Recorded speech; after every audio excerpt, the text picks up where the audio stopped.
I came from Western Massachusetts. Okay. And there's a lot of folks that seem to come from like the Boston area here, and that the area of the East Coast. And then I came out here in 1979, and I started working in the Saturday morning cartoon houses. It was called Filmation, and I drew Fat Albert, Heckle and Jekyll, and Flash Gordon. That's how I learned to become an animator. And then I kept applying at Disney because I heard they admire perseverance. So on the fourth time, they said, we admire your persistence. You're coming into our training program. So I did, and that was the start of a 24-year love affair and experience with that company. I'm here now. Wow. Yeah, living the life. And I think, that's one of the things that people do now is that we sort of compartmentalize our story so that we can sort of pick the highlights of because our lives are long before we come to the village, so it's really kind of challenging. But I worked at Disney for 24 years, and after I left there, I went back to school. I was an adult learner. I went to college as an adult, and then after I got I completed my master's degree and my doctorate, and I went to work in the public sector, which is very different from working in the private sector, such as Disney. So I was the head of training for the city of Pasadena, and I retired from as the head of training for the Metrolink organization, which is our regional railroad. And that was it. Wow. My whole life. 25 words or less. So you were telling me an interesting story about Roy Disney in Russia. Well, if you have to say what was one of the, most sensational experiences in your work life, Disney had a lot of them, but one time it was around 1990, and it was the period when the Soviet Union, just before the Soviet Union fell, and it was called Perestroika and Glasnost, which was a cultural exchange. Well, Madame Gorbachev called the Disney Corporation, and she wanted Roy Disney and his wife Patty and there were 14 of us, and we went over to the Soviet Union. We brought 4 animated films with us because they wanted to share those with as many people as they could get into the theaters because they'd never seen these movies. And the Moscow airport was shut down when we arrived there, and we rode through the middle of Moscow in a motorcade. And I mean, it was absolutely remarkable. It was really remarkable. It was an unusual event, to say the least. That sounds pretty cool. It was very cool, very cool. So I know you're involved in a lot of activities here. You're hosting Discovering Laguna Woods Village. Did you have TV experience before? Is that your first TV show you've done? Well, no, I not camera work. As a host? I've done a lot of presenting. I presented all over the world.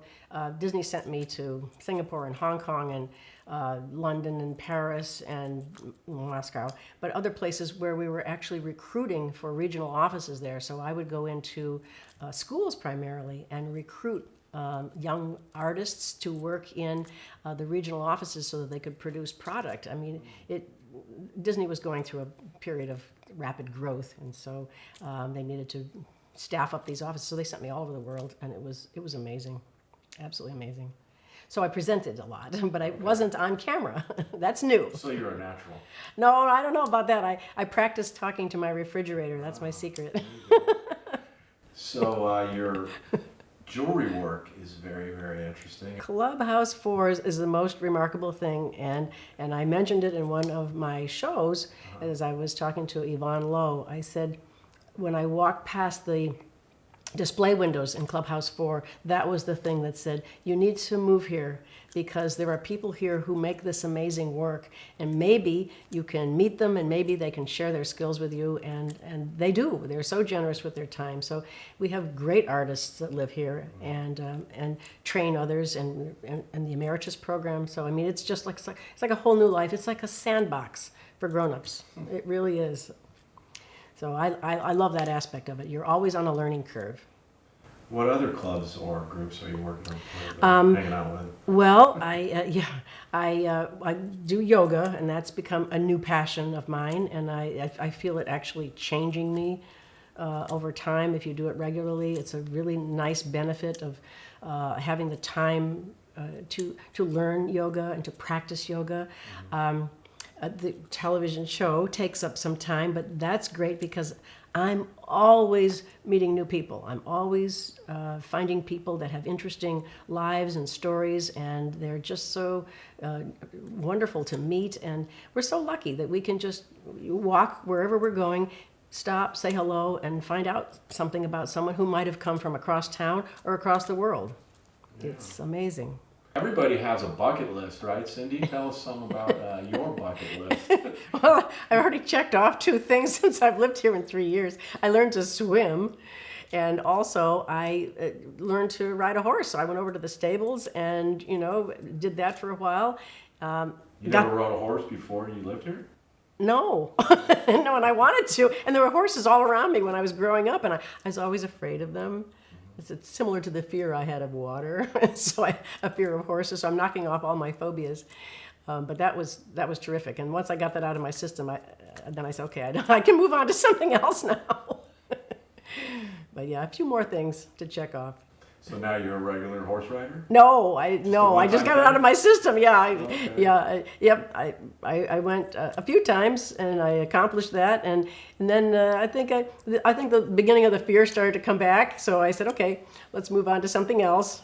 Maybe go back to that. But it's just nice to have it. I mean, who has an equestrian center?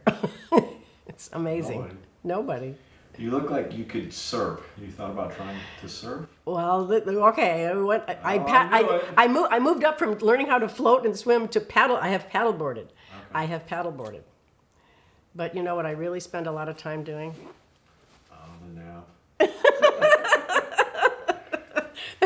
Yeah, that's on my bucket list. To be able to, in the middle of the afternoon, sit down and just close your eyes. I never could do that when I was working. It wouldn't do. So now I can. They call that the guilt-free nap. It's a guilt-free nap for sure. Yep, just waste a half an hour and get up and do something else. So yeah, why not? Awesome. Well, thanks, Cyndee. It's been really fun. I'm glad we had this chance to sit down and talk. Thanks for coming over, Mark. It was fun.